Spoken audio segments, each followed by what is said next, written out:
చేయడానికి వీలుగా గుండెపోటుతో కుప్పకూలిన వ్యక్తిని ముందుగా సమతలంగా ఉన్న నేలపై వెల్లకిలా పడుకోబెట్టాలి. తరువాత ఆ వ్యక్తి గడ్డాన్ని కొద్దిగా పైకి ఎత్తి పట్టుకోవాలి. దీనివల్ల శ్వాసక్రియ సాఫీగా సాగడానికి వీలుగా ఉంటుంది. ఆపై తల దగ్గర పెట్టి ఊపిరి తీస్తున్నది లేనిది నిర్ధారణ చేసుకోవాలి.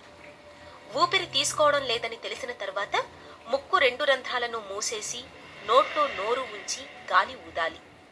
ప్రాణం ఉన్నట్లు కదలిక గాని ఊపిరి తీసుకోవడం గాని లేకపోతే ఛాతీపై ఒత్తిడి కలిగించేందుకు సిద్ధం కావాలి. ఛాతీ ఎముక కిందుగా మీ 2 చేతుల్ని ఉంచాలి. మోచేతుల్ని ఇదిగో ఇలా తిన్నగా ఉంచాలి. అంటే భుజాలు మోచేతులు అన్నీ ఒకే లైన్లో ఉండాలి. దీనివల్ల మీ శరీరం బరువును ఉపయోగించుకునేందుకు వీలవుతుంది. 1.5 నుంచి 2 అంగుళాల లోపలికి 2 చేతుల్ని ఉపయోగించి కిందికి నొక్కుతూ ఉండాలి. ఇలా నిమిషానికి 80 నుంచి 100 సార్లు చేయాలి. కిందికి నొక్కడం పైకి వదలడం అన్నది 2 సమానంగా జరగాలి. మధ్యలో వదిలివేయకూడదు. ఇలా 15 సార్లు నొక్కిన తర్వాత నోట్లో నోరు ఉంచి కృత్రిమ శ్వాస ఇవ్వాలి. గుండెపోటు వచ్చిన ఆపత్కాలంలో ఇలా CPR చేయటం వల్ల విలువైన ప్రాణాన్ని నిలబెట్టిన ప్రాణదాతలం అవుతాం.